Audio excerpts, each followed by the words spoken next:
নাম নিয়ে একটু কথা বলতে চাই। আপনি তো নামের মানে বাংলাদেশের নাম পরিবর্তনের কথা বলে যে জামায়াত ইসলামী চেয়েছে।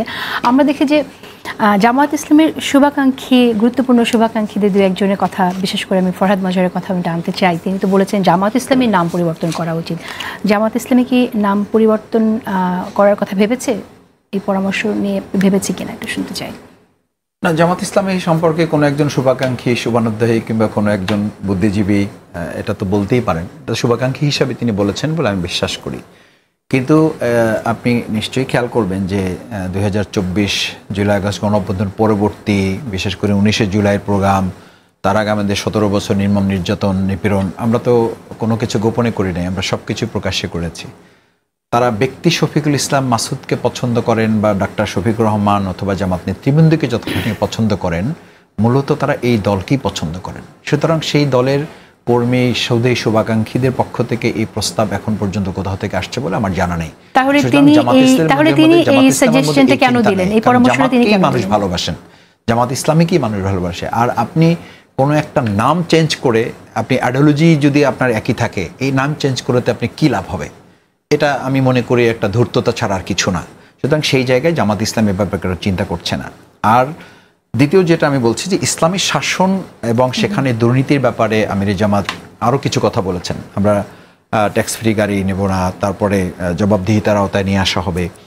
এই প্রত্যেকটা কথাই কিন্তু ইসলামিক মানে কনসেন্ট্রেশনের কথা, ইসলামিক সেন্টিমেন্টেরই কথা। মানে আপনি শুধু ইসলামী শাসন বললে তো আর ইসলামী শাসন হবে না। যেটা আপনি জিজ্ঞেস করেছিলেন যে মোটিভেশনটা কি, মোটিভেশনই হচ্ছে এটা। এবং সেই মোটিভেশনের আমরা প্র্যাকটিক্যাল ফরম্যাট, যেটা আমার ভাই বলেছেন যে আমরা পরীক্ষা দিয়েছি কিনা, আমরা পরীক্ষা কিন্তু দিয়েছি। ফার্স্ট পরীক্ষা দিয়েছি, আমরা মন্ত্রণালয়ে থেকেছি। আমাদের প্রায় 2-1টা ব্যতিক্রম বাদ দিলে সব সংসদে আমাদের সংসদ সদস্যরা ছিলেন এবং সেখানে তারা এরকম বেশ কিছু গুরুত্বপূর্ণ বিষয় সংসদে উত্থাপন করেছে। নামাজের বিধান ছিল না, নামাজের বিধান নিয়ে আসা হয়েছে, এটা কিন্তু জোর করে করা হয়নি। এরপরে মাথা নিচু করে ঢোকার সেটা আমরা বলেছি। দাঁড়িয়ে শোক প্রস্তাব, আপনারা ক্ষমতায় ছিলেন না, আমরা ক্ষমতায় ছিলাম, মানে আমরা একটা পার্ট ছিলাম। বাট আমি বলছি যে এটা মোটিভেট করেই কিন্তু করা হয়েছে, এটা জোর করে চাপিয়ে দেওয়া হয় নাই। এবং এটার বিরুদ্ধে করে কোনো বিক্ষোভ কেউ করেছে বলে আমার জানা নেই। শুধু দাঁড়িয়ে শোক প্রস্তাব গ্রহণ করার বিধান ছিল। আমরা আমাদের থেকে বলেছি যে দাঁড়িয়ে তো কারো আত্মার মাগফিরাত কামনা করা যায় না, আপনি দাঁড়িয়েই যদি থাকবেন তো একটু দোয়া পড়েন। তাহলে আপনি আপনার মায়ের জন্য কি আপনি কবরের কাছে গিয়ে শুধু দাঁড়িয়ে থাকেন? আপনার বাবার কবরের কাছে গিয়ে দাঁড়িয়ে থাকেন? বলছেন না আমি তো দোয়া পড়ি। তাহলে এখানে কেন আমরা দাঁড়িয়ে থাকতেছি? দাঁড়িয়ে থাকছেন, সম্মানও দেন, সাথে দোয়াটাও পড়েন, তাহলে তো দুটা হয়ে গেল।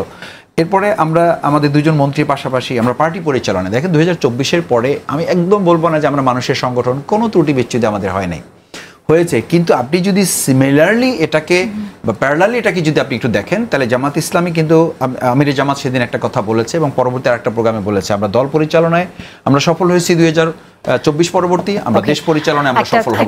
ডক্টর শফিকুল ইসলাম মাসুদের কাছে শুনতে চাই, আপনি যদিও এই দলের সাথে 4টি দলের মধ্যে আর চতুর্থ যে দলটি চরমোনাই পীরের দল, ইসলামী আন্দোলন দলের সাথে আপনারা জোট করতে যাচ্ছেন বলে আমরা শুনতে পাই, জানতে পাই। তারপরে শুনি, আপনারা কি মনে করেন যে চতুর্থতম প্রধান দল কি এই দলটি কিনা? আপনারা তাই মনে করেন কিনা? দেখেন, আমরা একটা কথা খুব পরিষ্কার করে বলি যে বড় দল, ছোট দল, মাঝারি দল, চতুর্থ, পঞ্চম, এটা যখন একটা নির্বাচন বা সংসদ ভেঙে যায় বা একটা তত্ত্বাবধায়ক সরকার হোক বা একটা মানে সাংবিধানিক এখন একটা সরকার আছে, তখন এইটা বলার আর সুযোগ থাকে না। বলার সুযোগ থাকে না এই কারণে যে এখন আপনাকে পরবর্তী সময়ে এটা জনগণের প্রপার্টি হিসাবে তাদের হাতে ছেড়ে দিতে হবে। এটা যদি কেউ বলে প্রথম, দ্বিতীয়, তৃতীয়, চতুর্থ, এটা আপনি কিসের ভিত্তিতে বলবেন? এই কথা তো আওয়ামী লীগ বলতো, কিন্তু এখানে তো তাই হলো বলা। আসলে আমি জানি না যে প্রথম, দ্বিতীয়, তৃতীয়, চতুর্থ দল, তারা আমি জানি না সরকার কিসের ভিত্তিতে করেছে, সেটা সরকারের দায়িত্ব। এই দায়িত্ব তার আমি একটা দল হিসাবে নিতে পারি না। এই কথা তো আওয়ামী লীগ বলতো, আমরা বড় দল, আমরাই থাকবো, আমাদের তো এখানে কোনো খেলোয়াড়ই নাই, আমরাই খেলোয়াড়, আমরাই প্লেয়ার, আমরাই রেফারি, আমরাই সাইড, আমরাই অফ সাইড, আমরাই গোলকিপার। তো এই কথা যদি এই জামানায় এসে কেউ বলে, তো সেও তো আর একটা ফেসিস্ট হিসাবে মাথা চাড়া দেবে। ভাষাটা তো তার ফেসিস্টের ভাষা। সেই জন্য কেউ বড় দল, কেউ মাঝারি দল, কেউ ছোট দল, কেউ সেজ দল, এই কথা বলার প্রপার্টিটা আসলে একটা রাজনৈতিক দলের না, এটা হচ্ছে পাবলিক প্রপার্টি। একটু যদি ভিন্ন প্রসঙ্গে যাই, নির্ধারণ করবে আমাদের জনগণ নির্ধারণ করবে।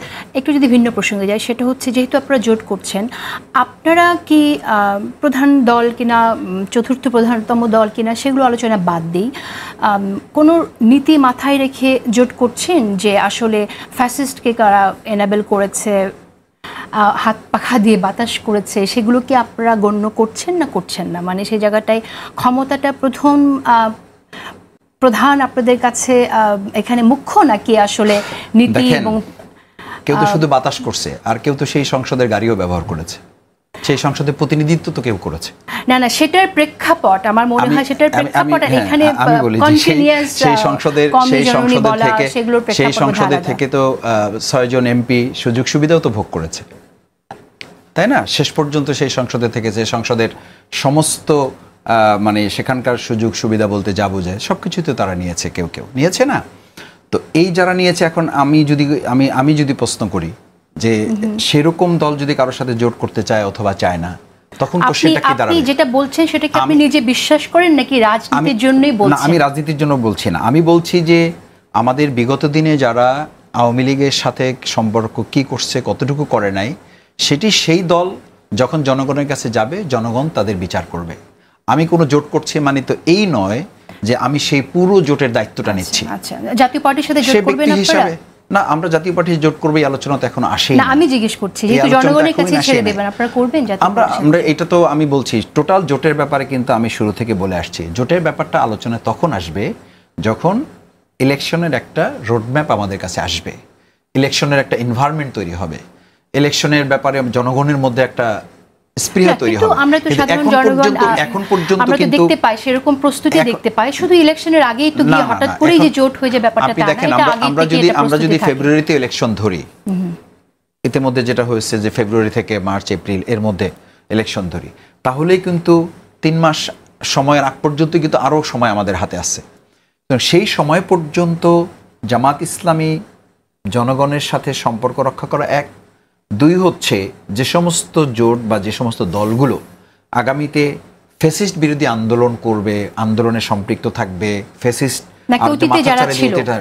অতীতে ফ্যাসিস্ট বিরোধী আন্দোলনে যারা ছিল তারা তো আছেই, তাদের সাথে তো আমাদের সম্পর্ক আছেই।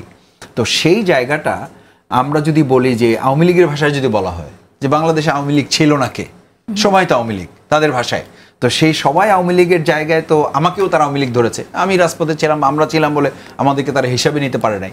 কিন্তু যেই দেশে একটা ফ্যাসিস্ট সরকার এসে টোটাল দেশের জনগণটাকে তারা ক্যাপচার করে নিয়েছে, সেই জায়গায় আমি বলি যে আমাদের দেখতে হবে তাদের কর্মকাণ্ডগুলো স্বেচ্ছায় একটা আছে, একটা হচ্ছে বাধ্যতামূলক, একটা হচ্ছে পরিস্থিতির শিকার, একটা হচ্ছে আপনি বলছেন ইসলামী আন্দোলন, তাহলে পুরো আমি ইসলামী আন্দোলন বা বিএনপি বা জাতীয় পার্টি কোনটা বলছি না, আমি বলছি এই সমস্ত প্রেক্ষাপটগুলো জামাত ইসলামী বিশ্লেষণ করবে, জনগণ এগুলো বিশ্লেষণে রাখবে।